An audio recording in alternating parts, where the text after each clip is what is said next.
Vamos a hablar ahora del altar de muertos, porque mucha gente seguramente a esta hora está comiendo tamalitos, atole, chocolate, café con canela, tamales, ya repetí tamales, pero bueno, es que en México hay infinidad de tamales y vamos a hablar de esto. ¿Qué pasa con el altar de muertos? Bueno, pues decíamos también que el altar de muertos es un emblema representativo de estas fechas y que también es una costumbre que debemos conservar, que se hizo una mezcla entre nuestras costumbres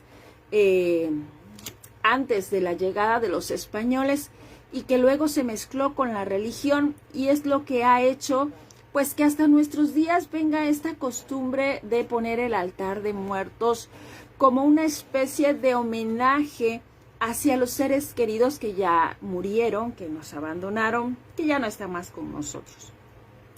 Entonces acostumbramos a poner un altar que, bueno, según el lugar y la región va cambiando un poco.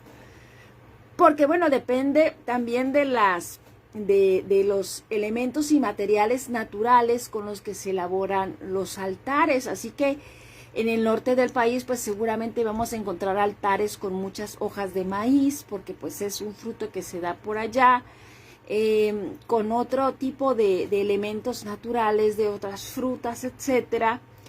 Y en el sureste, por ejemplo, pues lo vamos a encontrar adornado con hojas de plátano, de la planta de plátano, pues porque hay mucho plátano por acá, entonces va a variar en estas cuestiones, pero en general pues contiene elementos básicos que son, por ejemplo, la cruz, que pues significa este descanso eterno, ¿no? Esta paz que queremos todos para nuestros seres queridos. Lleva normalmente la cruz de ceniza o la cruz de flores de cempasúchil. El cempasúchil es una flor amarilla o naranja que es muy representativa de México, del centro de México, y que se distribuye a todo el país en estas fechas. Se parece mucho a esta que traigo por acá. Y que bueno que es, digamos que la flor emblemática, y sus pétalos normalmente son los que marcan el camino a las ánimas y a las almas de los muertos para poder llegar al altar donde se está rindiendo homenaje a ellos. En el altar que ponemos, pues normalmente eso ensalzamos a las personas que están ahí, lo que les gustaba, ponemos algo que les gustaba. Si a la persona a lo mejor les gustaba mucho escuchar música, por ejemplo, de Pedro Infante, bueno, pues a lo mejor ponemos un disco de Pedro Infante, un cassette de Pedro Infante, algo que recuerde que le gustaba esa música. O si le gustaba el pozol, que es una bebida regional de aquí del estado, por ejemplo, bueno, pues le ponemos un potado de pozol ahí. Normalmente se ponen dulces tradicionales elaborados de manera natural, que son deliciosos. Se hace ponche también para estas fechas, que es otra bebida también donde se mezclan frutas cocidas, que hacen de verdad algo muy delicioso, con un poco de alcohol, y se bebe, ¿no? En estas fechas también, sobre todo en los lugares donde hace mucho frío, se acostumbra.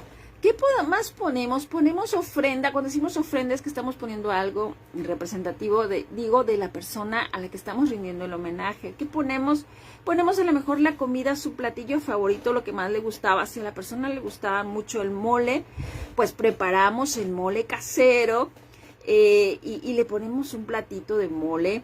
Si le gustaban los tamales, que es muy tradicional, pues también les ponemos sus tamales.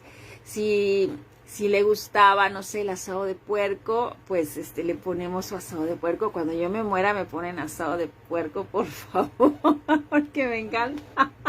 Bueno, hay muchísimos platillos que la gente cocina, pues en honor a los fieles difuntos, ¿no? A las personas a las que rinden homenaje en su altar. Normalmente los altares tienen 3 niveles, porque representan estos niveles que hablábamos el otro día, referentes al Mictlán, a ascender y descender al inframundo, a bajar hasta este lugar del no tiempo, donde esperaremos el momento de trascender y renacer, ¿no? Que era también esta costumbre de los aztecas, esta costumbre precolombina. Entonces, les digo que es una mezcla de varias cosas. Que hay también en el altar, hay calaveritas de dulce, que son las calaveras en pequeñito. Pueden ser de dulces, o pueden ser de chocolate también, que son deliciosas. Normalmente llevan escrito el nombre de la persona en la frente. Por ahí yo estuve también subiendo unas fotos sobre una calavera que diseñamos y llevan el nombre en la frente de la persona que está ahí. Un saludo para María Judith Luna Vázquez, muchas gracias, un abrazo. Hola Lupita Novoa, amiga querida, qué bueno que estás por aquí. Y bueno, por ejemplo, si Lupita le vamos a poner su calaverita, vamos a poner la calavera y le vamos a escribir en el centro Lupita en la frente, ¿no? Que es una manera también de que toda la familia participe. La nuestra tiene el nombre de cada uno de nosotros, los integrantes de la familia, y de esta manera también hacemos partícipe a los más pequeñitos, a los jóvenes, a quienes creo que es una responsabilidad inculcarles esta tradición tan nuestra y tan mexicana, y que además a mí me da muchísimo gusto ver que ya no solo en México pasa, que es lo más representativo igual del altar, pues el papel picado, que no es otra cosa que el papel de China que se va, digamos que el dibujo, el diseño se hace a través de cincel y martillo para ir creando estas figuras, donde viene, por ejemplo, la Catrina con el sombrero, donde vienen dos calaveritas bailando o comiendo o riendo. Normalmente es las figuras que tiene el papel picado. Y pues son de colores representativos: morado, naranja, amarillo, rojo, verde, azul, que son los que también adornan el altar de muertos. Las veladoras, ¿no? Finalmente las velas son esa luz que guía también a las almas y a los espíritus.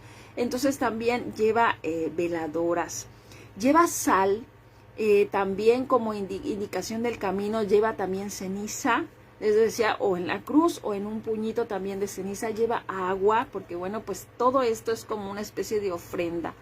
Aquí en el sureste, en Tabasco específicamente, donde estoy, yo he visto altares que tienen mazorcas de cacao, que tienen racimos de plátano, que tienen naranjas, que tienen frutas y verduras que también adornan los altares, y es una cosa hermosa. Tienen el copal, que es una especie de piedra o de resina que se quema y que tiene un olor hermoso como los inciensos, y que se queman en unos cuenquitos, ¿no? de barro, y bueno, eso también es parte de los altares tradicionales.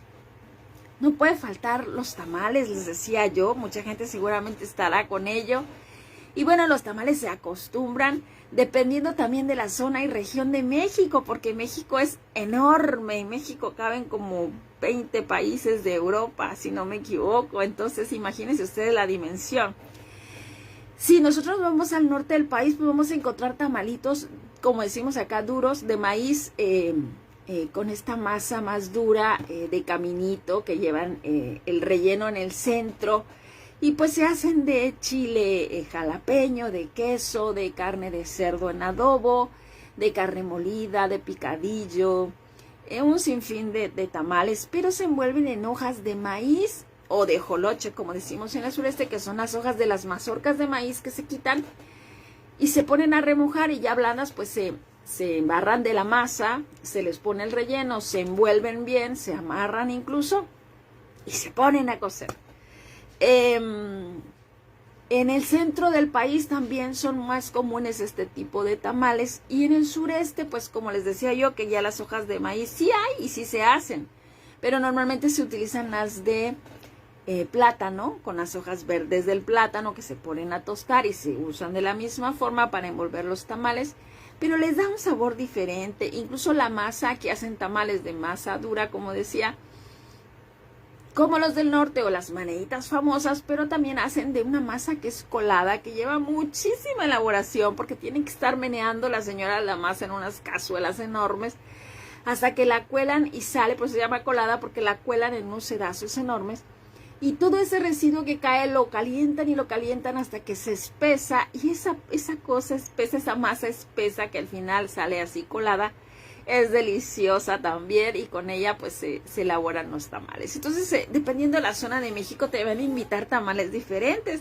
Y como también pues mucha gente del norte vive en el sur y del sur vive en el norte o en el centro del país, pues siempre hay una mezcolanza de comida. Por eso México es la capital mundial de la comida deliciosa.